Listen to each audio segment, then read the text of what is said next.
ಅನಿಲ್ ಚಿಕ್ಕಮಾದು. ಸನ್ಮಾನ್ಯ ಅಧ್ಯಕ್ಷರೇ, 73 ಅಡಿಯಲ್ಲಿ ಮಾನ್ಯ ಅರಣ್ಯ ಮತ್ತು ಜೀವಶಾಸ್ತ್ರ ಮತ್ತು ಪರಿಸರ ಸಚಿವರನ್ನ ಗಮನ ಸೆಳೆಯಲು ಬಯಸ್ತೀನಿ. ಮಾನ್ಯ ಅಧ್ಯಕ್ಷರೇ, ವಿಷಯ ಇಷ್ಟೇ.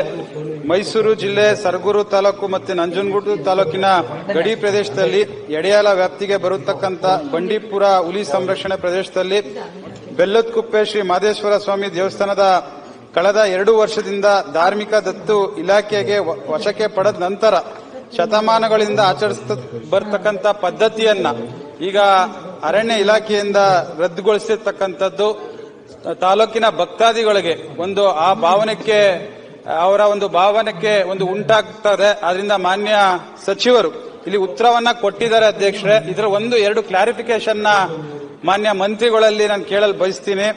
ಮಾನ್ಯ ಮಂತ್ರಿಗಳಿಗೆ ಮೊದಲನೇದಾಗಿ ನಾನು ಅಭಿನಂದನೆಗಳನ್ನ ಸಲ್ಲಿಸ್ತೀನಿ. ಯಾಕಂದ್ರೆ ನಮ್ಮ ಒಂದು ತಾಲೂಕಿಗೆ ಬಹಳಷ್ಟು ನಾವು ಹುಲಿ ಮಾನವನ ಏನು ಹಾನಿಯಾಗ್ತಿತ್ತು ಪ್ರಾಣಿಗಳಿಂದ, ಈಗ ರೈಲ್ವೆ ಬ್ಯಾರಿಗೇಡ್ಗೆ ಸುಮಾರು 30 ಕಿಲೋಮೀಟರ್ ಅಷ್ಟು ರೈಲ್ವೆ ಬ್ಯಾರಿಗೇಡ್ ನಮಗೆ ಕೊಟ್ಟಿದ್ದಾರೆ ಕಳೆದ 2 ವರ್ಷದಿಂದ.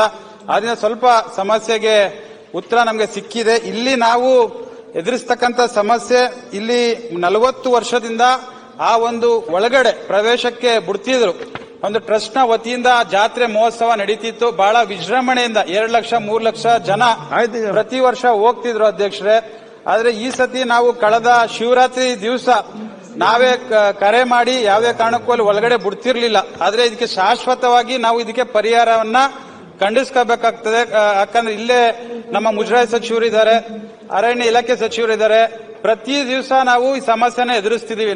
ನನ್ನ ಒಂದು ಒತ್ತಾಯ ಇಷ್ಟೇ ಅಧ್ಯಕ್ಷರೇ, ಮಲೆ ಮಹದೇಶ್ವರ ಬೆಟ್ಟದಲ್ಲಿ ಯಾವ ರೀತಿ ಭಕ್ತಾದಿಗಳಿಗೆ ದೇವರ ದರ್ಶನ ಮಾಡಕ್ಕೆ ಅವಕಾಶವನ್ನ ಕಲ್ಪಿಸಿಕೊಡ್ತಾರೆ, ಮತ್ತೆ ಬಿಳಿಗಿರಿ ರಂಗನಾಥ ಸ್ವಾಮಿ ಬೆಟ್ಟದಲ್ಲೂ ಯಾವ ರೀತಿ ಅವಕಾಶವನ್ನ ಕೊಡ್ತಾರೆ, ಇಮೂದ್ ಗೋಪಾಲ ಸ್ವಾಮಿ ಬೆಟ್ಟಕ್ಕೂ ಕೂಡ ಯಾವ ರೀತಿ ಭಕ್ತಾದಿಗಳಿಗೆ ಅವಕಾಶವನ್ನ ಕೊಡ್ತಾರೆ, ಅದೇ ರೀತಿ ನಮಗೂ ಕೂಡ ಅವಕಾಶವನ್ನ ಕಲ್ಪಿಸಿಕೊಡ್ಬೇಕು ಅಂತ ಈ ಸಂದರ್ಭದಲ್ಲಿ ಮಾನ್ಯ ಸಚಿವರನ್ನ ಗಮನಕ್ಕೆ ಸೆಳೆಯಕ್ಕೆ ನಾನು ಬಯಸ್ತೀನಿ ಅಧ್ಯಕ್ಷ. ಸನ್ಮಾನ್ಯ ಸಭಾಪತಿಗಳೇ, ಮೈಸೂರು ಜಿಲ್ಲೆ ಸರಗೂರು ತಾಲೂಕು ಹಾಗೂ ನಂಜನಗೂಡು ಗಡಿ ಪ್ರದೇಶದಲ್ಲಿನ ಈ ಬಂಡೀಪುರ ಹುಲಿ ಸಂರಕ್ಷಿತ ಪ್ರದೇಶದಲ್ಲಿ ಯಡಿಯಾಲ್ ವಿಭಾಗದಲ್ಲಿ ಮಹದೇಶ್ವರ ಸ್ವಾಮಿ ದೇವಸ್ಥಾನ, ಈ ದೇವಸ್ಥಾನ ಕಳೆದ 2 ವರ್ಷಗಳಿಂದ ಇವತ್ತು ಎಂಡೋಮೆಂಟ್ ಇಲಾಖೆಗೆ ವಹಿಸಲಾಗಿದೆ. ಮತ್ತೆ ಮಾನ್ಯ ಸಭಾಧ್ಯಕ್ಷರೇ, ಈ ದೇವಸ್ಥಾನವು ನಮ್ಮ ಬಂಡೀಪುರ ಹುಲಿ ಸಂರಕ್ಷಿತ ಪ್ರದೇಶದ ಅತ್ಯಂತ ಕ್ರಿಟಿಕಲ್ ಕೋ ಟೈಗರ್ ಹ್ಯಾಬಿಟೇಟ್ ಪ್ರದೇಶದಲ್ಲಿ ಬರ್ತದೆ. ಲಕ್ಷಾಂತರ ಜನ ಜಾತ್ರೆಗೆ ಇನ್ನಿತರ ಪೂಜೆ ಭಕ್ತಿಯಿಂದ ಅಲ್ಲಿ ಹೋಗ್ತಾರೆ.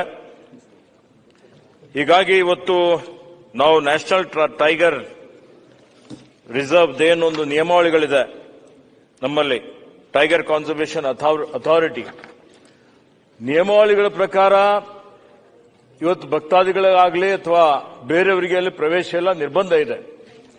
ಆದಾಗ್ಯೂ ಇವತ್ತು ಅಲ್ಲಿ ರೆಗ್ಯುಲೇಟ್ ಮಾಡಿ ಯಾವುದೇ ರೀತಿಯ ಹೆಚ್ಚಿನ ಸಂಖ್ಯೆಯಲ್ಲಿ ಜನರು ಮತ್ತು ವಾಹನಗಳ ಓಡಾಟದಿಂದ ಪರಿಸರ ಮಾಲಿನ್ಯ ಆಗಬಾರದು, ಪ್ರವಾಸಿಗರು ಬಳಸುವ ಬೀಡಿ ಸಿಗರೆಟ್ ಮತ್ತು ಇತರ ವಸ್ತುಗಳಿಂದ ಅರಣ್ಯಕ್ಕೆ ಆಕಸ್ಮಿಕ ಬೆಂಕಿ ಅವಘಡಗಳು ಸಂಭವಿಸಬಾರದು, ವನ್ಯಪ್ರಾಣಿಗಳಿಂದ ಜನರಿಗೆ ದಾಳಿ ಸಂಭವಿಸುವ ಸಾಧ್ಯತೆ ಇರ್ತದೆ, ಘನತ್ಯಾಜ್ಯ ವಸ್ತುಗಳಿಂದ ವನ್ಯಪ್ರಾಣಿಗಳ ಆವಾಸಸ್ಥಾನಕ್ಕೆ ಧಕ್ಕೆ ಹಾಗೂ ವನ್ಯಪ್ರಾಣಿಗಳ ಸ್ವತಂತ್ರ ಚಲನವಲನಕ್ಕೆ ತೊಂದರೆ ಆಗುವಂತಹ ಸಂಭವ ಇದೆ, ಯಾತ್ರಿಕರು ಮಂಗಗಳು ಹಾಗೂ ಇತರ ವನ್ಯಪ್ರಾಣಿಗಳಿಗೆ ಆಹಾರ ಪದಾರ್ಥಗಳನ್ನು ನೀಡುವುದರಿಂದ ಅವುಗಳ ಆರೋಗ್ಯಕ್ಕೆ ಹಾನಿ ಹಾಗೂ ಮಾನವ ವನ್ಯಜೀವಿ ಸಂಘರ್ಷ ಸಂಭವಿಸಬಹುದು.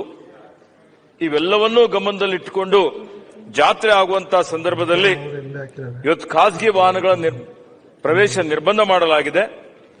ಆದರೆ ಇವತ್ತು ಧಾರ್ಮಿಕ ದತ್ತಿ ಇಲಾಖೆ ವತಿಯಿಂದ ಸಾರ್ವಜನಿಕರಿಗೆ ಈ ಧಾರ್ಮಿಕ ಆಚರಣೆ ಮಾಡಲಿಕ್ಕೆ ಸುಮಾರು 80ರಿಂದ 100 ಕೆಎಸ್ಆರ್ಟಿಸಿ ವಾಹನಗಳ ಮುಖಾಂತರ ಹಂತ ಹಂತದಲ್ಲೇ 500 ಜನರಿಗೆ ಭಕ್ತಾದಿಗಳಿಗೆ ಒಳಗೆ ಪ್ರವೇಶ ಕೊಡಲಿಕ್ಕೆ ಅವಕಾಶ ಮಾಡಿಕೊಡಲಾಗಿದೆ. ಸುಮಾರು 200 ಜನ ಸಿಬ್ಬಂದಿಗಳು ಅಲ್ಲಿ ಇವತ್ತು ನಾವು ನಿಯೋಜನೆ ಮಾಡಿದ್ದೇವೆ. ಮತ್ತೆ ಅವಶ್ಯಕತೆ ಬಿದ್ದರೆ ಇನ್ನೂ ಹೆಚ್ಚಿನ ಒಂದು ವಾಹನಗಳನ್ನು ಜಾತ್ರೆ ಸಮಯದಲ್ಲಿ ಉಪಯೋಗ ಮಾಡಲಿಕ್ಕೆ ಅವಕಾಶವನ್ನು ಮಾಡಿಕೊಡ್ತೇವೆ. ಅದೇ ರೀತಿಯಲ್ಲಿ ಇಂತಹ ಒಂದು ಬಹಳ ದೊಡ್ಡ ಮಟ್ಟದಲ್ಲಿ ಎಲ್ಲ ಭಕ್ತಾದಿಗಳು ಬಂದಂತಹ ಸಂದರ್ಭದಲ್ಲಿ ಕಾಲ್ತುಳಿತ ಆಗುವಂತ ಸಂಭವನೂ ಇರ್ತದೆ. ಅದಕ್ಕೆ ಕೆಲವೊಂದು ನಿರ್ಬಂಧಗಳನ್ನು ಹೇರಿ ಆ ಭಕ್ತಾದಿಗಳಿಗೆ ತೊಂದರೆ ಆಗದ ರೀತಿಯಲ್ಲಿ ಪ್ರವೇಶ ಮಾಡಲಿಕ್ಕೆ ನಾವು ಅವಕಾಶ ಮಾಡಿಕೊಟ್ಟಿದ್ದೇವೆ. ಈಗ ಗೌರವಾನ್ವಿತ ಸದಸ್ಯರು ಏನು ಈಗಾಗಲೇ ತಮ್ಮ ಒಂದು ಅನಿಸಿಕೆ ಹೇಳಿದ್ದಾರೆ. ಇನ್ನು ಹೆಚ್ಚಿನ ಒಂದು ಅಲ್ಲಿ ವ್ಯವಸ್ಥೆ ಮಾಡುವಂತದ್ದು ಅವಶ್ಯಕತೆ ಇದ್ರೆ ನಾನೊಂದು ಸಭೆ ಮಾಡಿ ಮತ್ತೆ ಸದಸ್ಯರಿಗೂ ಆಹ್ವಾನ ಮಾಡಿ ಅವರ ಸಲಹೆಗಳನ್ನು ತೆಗೆದುಕೊಂಡು ನಮ್ದೇನು ನ್ಯಾಷನಲ್ ಟೈಗರ್ ರಿಸರ್ವ್ ಅಥಾರಿಟಿಯ ನಿಯಮಾವಳಿಗಳಿದೆ ಅದರ ಅನುಸಾರ ಅದನ್ನು ಅನುಷ್ಠಾನ ಮಾಡಲಿಕ್ಕೆ ನಮ್ಮ ಅಧಿಕಾರಿಗಳಿಗೆ ಸೂಚನೆಯನ್ನು ಕೊಡ್ತೇನೆ. ಸನ್ಮಾನ್ಯ ಅಧ್ಯಕ್ಷರೇ, ಇಲ್ಲಿ ಏನು ಅವರು ಉತ್ತರವನ್ನು ನೀಡಿರೋ ರೀತಿ ಇದುವರೆಗೂ ಯಾವುದೇ ರೀತಿ ಘಟನೆಗಳು ನಡೆದಿಲ್ಲ. ಸನ್ಮಾನ್ಯ ಅಧ್ಯಕ್ಷರೇ, ಇಲ್ಲಿ ಯಾವುದೇ ರೀತಿ ಒಂದು ಬೆಂಕಿ ಅವಘಡ ಇರಬಹುದು, ಬೇರೆ ರೀತಿ ಭಕ್ತಾದಿಗಳು ಹೋದಂತ ಸಂದರ್ಭದಲ್ಲಿ ಆ ವರ್ತನೆಗಳು 72ರಿಂದ ಏನ್ ರೂಲ್ಸ್ ಬಂದಿದೆ ಅಲ್ಲಿಂದ 50 ವರ್ಷದಿಂದ ನಾವು ಆಚರಣೆಯನ್ನ ಮಾಡ್ಕೊಂಡು ಬಂದಿದ್ದೀವಿ. ನಾವು ಕೇಳ್ತಕ್ಕಂಥದ್ದು ಇಷ್ಟೇ ಅಧ್ಯಕ್ಷರೇ, ನಮ್ಗೆ ಬೆಂಗಳೂರಿಂದನೂ ಬರ್ತಾರೆ, ಮೈಸೂರಿಂದನೂ ಬರ್ತಾರೆ, ದಿನನಿತ್ಯ ಆ ದೇವಸ್ಥಾನಕ್ಕೆ ಪ್ರವೇಶ ಮಾಡಕ್ಕೆ ಅವಕಾಶವನ್ನ ಕಲ್ಸ್ಕೊಡ್ಬೇಕು. ಮೊದ್ಲಿಂದ ಯಾವ ರೀತಿ ಜಾತ್ರೆ ಸಂಪ್ರದಾಯವಾಗಿ ನಡ್ಕೋಬತ್ತಿದ್ರು ಇದ್ರ ಬಗ್ಗೆ ನಾವು ಪ್ರತಿ ವರ್ಷ ಜಿಲ್ಲಾಧಿಕಾರಿ ಸಮ್ಮುಖದಲ್ಲಿ ಮೀಟಿಂಗ್ ಮಾಡ್ತೀವಿ. ಮನೆ ಇಬ್ರು ಸಚಿವರು ಇಲ್ಲೇ ಇದ್ದಾರೆ.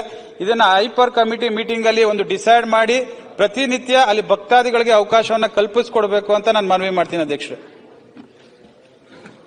ಸನ್ಮಾನ್ಯ ಸಭಾಧ್ಯಕ್ಷರೇ, ಭಕ್ತಾದಿಗಳ ಪ್ರವೇಶಕ್ಕೆ ಅನುಕೂಲಕರವಾಗುವಂತಹ ರೀತಿಯಲ್ಲಿ ಇದನ್ನು ಇನ್ನೂ ಹೆಚ್ಚಿನ ಅವರಿಗೆ ಸರಳೀಕರಣ ಮಾಡುವಂತಹ ರೀತಿಯಲ್ಲಿ ಅವರಿಗೆ ಯಾವುದೇ ರೀತಿಯ ತೊಂದರೆ ಆಗದಂತೆ ಅವರಿಗೆ ಪ್ರವೇಶ ಕೊಡಲಿಕ್ಕೆ ನಾನು ಸೂಕ್ತವಾದಂತಹ ನಿರ್ದೇಶನವನ್ನು ಕೊಡ್ತೀನಿ. CNH ಕೋನರೆಡ್ಡಿ.